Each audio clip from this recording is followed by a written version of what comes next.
ഗോവിന്ദസ്വാമിയെ പിടിച്ചതിനെ കുറിച്ച് സൗമ്യയുടെ അമ്മയുടെ പ്രതികരണം. ഇയാളെ പിടിച്ചേ തീരുവെന്ന് സൗമ്യയുടെ അമ്മ നേരത്തെ പറഞ്ഞതാണ്.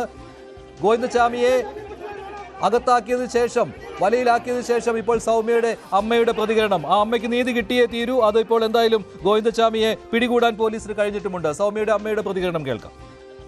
അത് പറയാതിരിക്കാൻ പറ്റില്ല. അത് വലിയൊരു സന്തോഷമുള്ള ഒരു കാര്യമാണ്, മനുഷ്യന് ഒരു ആശ്വാസമുള്ള കാര്യമാണ്. കാരണം ഇവനെ പോലുള്ള ഓരോരുത്തർ ജയിലിൽ ചാടിയെടുത്ത ഒരു അവസ്ഥ എന്താണ്?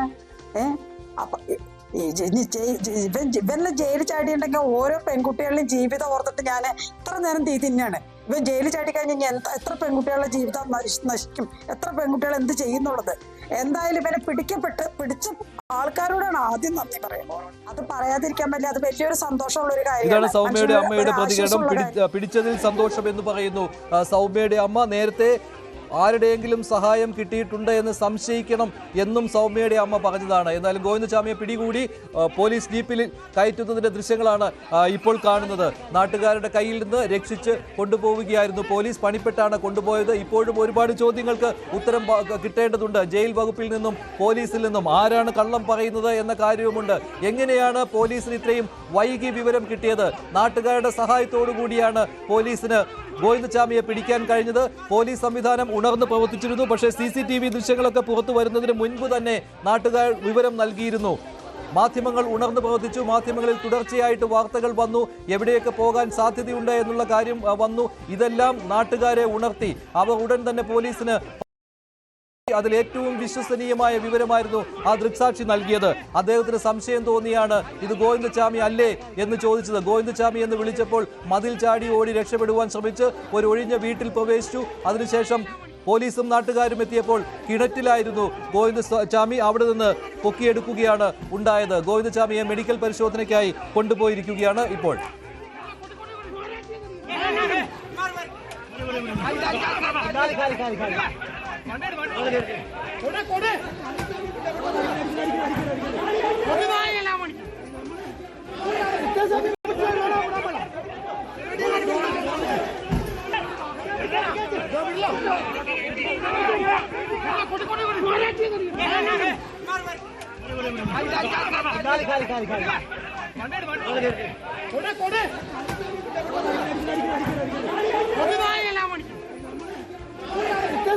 Retired SP Subhash Babu telephone line ചേരുകയാണ്.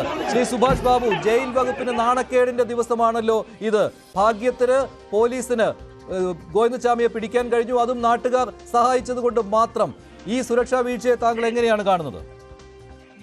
സുരക്ഷാ വീഴ്ച എന്ന് പറഞ്ഞാൽ ജയിലിനെ സംബന്ധിച്ചോളം സ്റ്റാഫ് കുറവുണ്ടെന്നാണ് അവർ പറയുന്നത്. പക്ഷെ എന്നാൽ തന്നെയും ഈ സമയത്ത്, അതായത് രാത്രി 1:15 മണിക്കൊക്കെ അദ്ദേഹത്തിന് ഈ 10ാം നമ്പർ ബ്ലോക്ക് അതീവ സുരക്ഷതയുള്ള, അതായത് ജയിലിനുള്ളിലെ ജയിലാണത് 10ാം ബ്ലോക്ക് എന്ന് പറയുന്നത്. കാരണം അതിനുള്ളിൽ രക്ഷപ്പെടണമെങ്കിൽ അഴിമുറിക്കണം. അഴിമുറി കറുത്തതിന് ശേഷം അവിടെ വേലിയുണ്ട്, കമ്പി വേലിയുണ്ട്.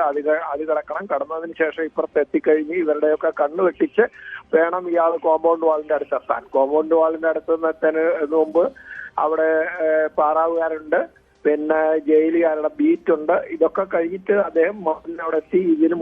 ഇതിന്റെ മുകളിൽ കയറി. കാരണം ഈ മഴ പെയ്ത് ഈ പായലൊക്കെ പിടിച്ചിട്ട് വഴുക്കി വല്ലാതെ സ്ലിപ്പറിയാണ്. അതിന്റെ മുകളിൽ കയറിയതിന് ശേഷം താഴേക്ക് പിടിച്ചിറങ്ങാന്ന് പറഞ്ഞു കഴിഞ്ഞാലൊക്കെ എത്രയോ സമയമെടുക്കും, ബുദ്ധിമുട്ടുള്ള കാര്യമാണ്. അതൊക്കെ എടുത്തിട്ട് ആരും അറിഞ്ഞില്ല എന്ന്. അതുപോലെ രാവിലെ 5 മണി, അതായത് 5 മണിക്ക് ശേഷം മാത്രമേ അറിഞ്ഞുള്ളൂ എന്ന് പറയുന്നുണ്ട്. അതുകൊണ്ട് പോലീസിന് വിവരം എത്തുമ്പോൾ ഏതാണ്ട് 7 മണിയോടെ ആയിരിക്കുന്നു. അത്ര അമാന്തം കാണിച്ചു. പക്ഷെ എന്തോ ഭാഗ്യവശാൽ ഇയാൾക്ക് ദൂര സ്ഥലത്തേക്ക് പോകാൻ സാധിച്ചില്ല. അദ്ദേഹത്തിന്റെ പരിചയം അനുസരിച്ച് അദ്ദേഹം ട്രെയിനിൽ എവിടെയും കയറി പോവുകയാണെങ്കിൽ തീർച്ചയായിട്ടും നമ്മുടെ സംസ്ഥാനത്ത് നിന്ന് പിടിക്കാൻ പറ്റില്ലായിരുന്നു. മറ്റേ ആസൂത്രണം ഉണ്ടാകും എന്നാണ് നമ്മൾ ധരിച്ചത്. പക്ഷെ അങ്ങനെ ആസൂത്രണം ഉണ്ടായിരുന്നെങ്കിൽ അദ്ദേഹത്തിന് പുറത്ത് സഹായികൾ ഉണ്ടാവണം. പുറത്ത് സഹായികളില്ല. ജയിലിനുള്ളിൽ നിന്ന് സഹായം എന്തായാലും കിട്ടിയിട്ടുണ്ടോ സംശയം വേണ്ട.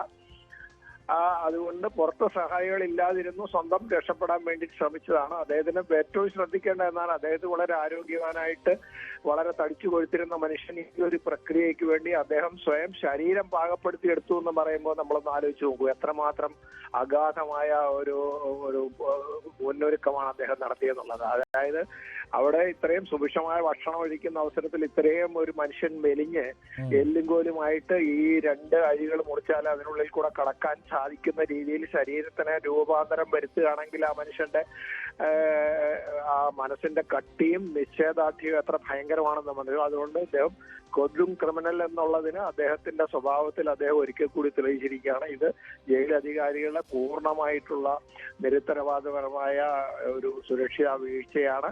അത് ആവർത്തിച്ച് അവിടെ സംഭവിച്ചുകൊണ്ടിരിക്കുന്നത്. എന്നിട്ടൊന്നും സംഭവിക്കുന്നില്ലല്ലോ. എന്താ കാരണം? അത് അവിടത്തെ ജയിൽ ഭരിക്കുന്നത് ജയിലധികാരികളല്ലാത്തത് കൊണ്ട് എല്ലാവർക്കും അറിയാം അവർ നിസ്സഹായരാണ്, അവിടുത്തെ അന്തേവാസികളാണ് ഇവിടുത്തെ ഭരണകർത്താക്കൾ എന്നുള്ള രീതിയിൽ. അതുകൊണ്ട് ആ വഴിക്ക് ഈ കാര്യങ്ങളൊക്കെ നീങ്ങുന്നതുകൊണ്ട് നടപടി ഉണ്ടാകുന്നില്ല എന്ന് മാത്രമല്ല പരിഹസിക്കുകയാണ് ചെയ്യുന്നത്. ഇപ്പോൾ പി ജയരാജനെ കുറിച്ച് പറഞ്ഞു എന്ന് പറഞ്ഞുകൊണ്ട് പി ജയരാജൻ ഫേസ്ബുക്കിൽ ഇട്ടിരിക്കുകയാണ്. അതായത് കെ സുരേന്ദ്രൻ ഇത് ചൂണ്ടിക്കാണിച്ച സമയത്ത് പറയുന്നത് കുതിരവട്ടത്തേക്കധികം ദൂരമില്ല എന്നാണ്. അതായത് പറയുന്നവരെ മനോരോഗികളാക്കി മാറ്റുകയാണ്. പി ജയരാജൻ വളരെ നിരുത്തരവാദപരമായ ഒരു പ്രസ്താവനയാണ് നടത്തിയത്. അത് അദ്ദേഹം തന്നെ തിരുത്തേണ്ടിയിരിക്കുന്നു. ഇത്തരത്തിലുള്ള കാര്യങ്ങളാണ് സംഭവിക്കുന്നത്. ശ്രീ സുഭാഷ് ബാബു.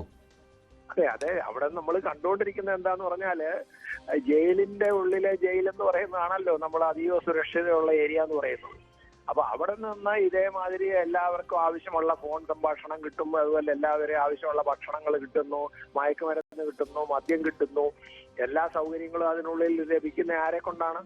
അവിടുത്തെ ഭരണ സംവിധാനങ്ങളുടെ വീഴ്ച കൊണ്ടാണ്. ആ ഭരണങ്ങളുടെ വീഴ്ചകൾ അടിക്കടിക്ക് ഒത്താശയോടുകൂടി ചെയ്യപ്പെടുമ്പോൾ എന്താന്ന് പറഞ്ഞാൽ ആ ഉദ്യോഗസ്ഥന്മാർ നിരുത്തരവാദപരമാവും. അതായത് ഔദ്യോഗിക കൃത്യനിർവഹണത്തിൽ അവരെ സംബന്ധിച്ച് ശുഷ്കാന്തി കുറയും. എന്ത് സംഭവിച്ചാലും ഇതിങ്ങനെയൊക്കെ പോവുള്ളൂ, ഞങ്ങൾ ചെയ്തിട്ട് എന്ത് കാര്യമെന്ന് വിചാരിച്ച് അതിനോടനുസരിച്ച് അതിനോടൊപ്പം സഞ്ചരിക്കുക. അങ്ങനെ സഞ്ചരിച്ചു കഴിഞ്ഞാൽ ഈ വീഴ്ചയുടെ പുറത്ത് കൊടും വീഴ്ചയായിരിക്കും. ആ കൊടും വീഴ്ചയാണ് അവിടെ നടന്നുകൊണ്ടിരിക്കുന്നത്. അതിന്റെ ഭാഗമായിട്ടല്ലേ. അല്ലെങ്കിൽ മുറിക്കാതെ ആ ഉഴുമ്പെന്ന് പറഞ്ഞാൽ സാധാരണ ഇരുമ്പ് കമ്പിയല്ല, അത് ഉരുക്കിന്റെ കമ്പിയാണ്. ഉരുക്കിന്റെ കമ്പി മുറിക്കണമെങ്കിൽ ഒരു കമ്പി മുറിക്കാൻ നമ്മൾ ഒരു മണിക്കൂർ എടുക്കുക. എക്സാമ്പിൾ എടുത്തിട്ട് 1 മണിക്കൂർ എടുക്കുകയാണ്. ഇത് 10 മണിക്കൂറും മുറിച്ചാലേ ഒരു കമ്പി മുറിഞ്ഞ് കിട്ടുള്ളൂ. അത്ര ഭയങ്കര ടെമ്പറുള്ള കമ്പിയാണ്. അതൊക്കെ മുറിച്ചിട്ട് അദ്ദേഹത്തിന് പുറത്തു പോകാൻ കഴിഞ്ഞു എന്ന് പറഞ്ഞാൽ ഒന്ന് ആലോചിച്ച് നോക്കൂ.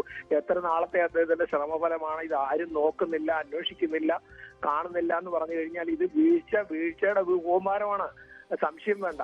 അതുകൊണ്ട് ഇന്ന് മറ്റൊരു കാര്യം കൂടി കണ്ണൂർ ജയിലിൽ സംഭവിക്കേണ്ടതായിരുന്നു. ഇന്ന് ബൽറാം കുമാർ ഉപാധ്യായ ജയിൽ DGP അവിടെ വരുന്ന ദിവസമായിരുന്നു.